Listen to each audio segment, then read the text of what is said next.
Well, welcome back to the Word Expanded and the Gospels. We're in Matthew and we're in chapter 13. We're reading little sections of Matthew and trying to come up with a couple principles rather than my normal go through it and tear it apart, word for word and line by line. But just kind of what's the concept? What are a couple concepts that we can come from this whole thing? So read with me in Matthew chapter 13.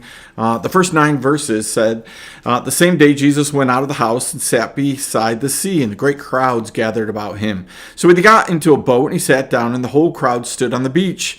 And he told them many things in parables, saying, a sower went out to sow.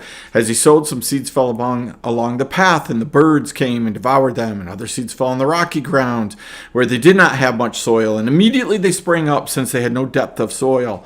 But when the sun rose, they were scorched. Since they had no root, they withered away. Other seeds fell among the thorns, and the thorns grew up and choked them. And other seeds fell on the good soil and produced grain in 100-fold, some 60 and 30. He who has ears, let him hear. So when we look at this whole section, right, this is a very familiar Christian passage, right, about the good soil, right, and the bad soil, the rocky soil, the hard soil, the thorny soil, and the good soil, right? We have this concept as Christians that we're only going to ever plant in the good soil, right? But the truth of the matter is this is a sower. And this parable says that the sower went out and sowed, right? And seed fell on all kinds of different soil. Well, one of the reasons for that is because a sower had a motion, right? He walked out and grabbed the soil and constantly had a motion. Well, you don't stop that motion depending on what kind of ground you have. So on the edges of a field, there's the rocks, there's the hard ground, there's the thorns, and seed's going to get involved in all of it, right? So as we go out and you go out and you're sowing your seed, right? If we only are focused on, I'm only ever going to sow in good soil because I want a harvest, well, you're probably not going to sow a lot. And in order to be an effective sower, you sow all the time. Pastors do this on a Sunday basis. Not everybody who's sitting right in a church on a Sunday morning wants to hear what the pastor has to hear. We're in different places. And the truth of the matter is we can be in different places on different days. Sometimes you are the rocky soil. Sometimes you're the hard paved soil. Nothing's getting through today. I fought with my spouse the whole way to church. Nothing is getting through. Sometimes you're the thorny. Yeah, that's a great message. That's a fantastic message. And it spurs up. But then when the opportunity is to really put it into practice, it doesn't happen. Sometimes we're the good soil. This is a principle that goes way beyond church. It goes into business and it goes into home. Sometimes your kids listen, sometimes they don't. Right? Sometimes your spouse listens, sometimes they don't. Sometimes they're appreciative of it and they're like, yeah, I'm going to try harder. And then it goes away.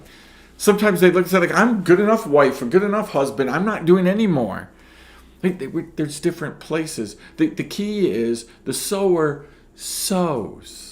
We go out and sow. Now, listen, if you're sowing all of your seed all of the time on the rocky ground, well, you're probably not, right, going to get very good results. But the truth is, I remember as a kid hearing missionary stories of missionaries that have been out there 20, 30, 40 years and no converts. Man, they're just sowing the seed. And they seemingly always on the hard ground. Does it mean that they chose the wrong place? That they're not doing it right? Well, some of that can probably play into it. Sometimes we got to cultivate the soil before we actually, sow the seed. And we don't like to do that. We just want to tell people about Jesus and have them instantly accept Jesus. But the truth is, God's about depth. God's about the right soil. So while we're just sowing our seed, God is preparing the soil for that seed. So there's a lot to chew on this section. You've heard lots of different sermons on this whole thing. Right? But I want you to be challenged and actually encouraged to look at where you're sowing seed, how you're sowing seed, and to understand sometimes we're going to sow on those places that aren't going to produce very much. That doesn't make you a bad sower, right? You're a good sower, You're godly sowing seed wherever you go. You just never know where that seed is going to fall on good soil, right? A little bit here, a little bit there, and they spot up. So chew on that for a little bit. We'll see you next time right here on The Word Expanded, the Gospels.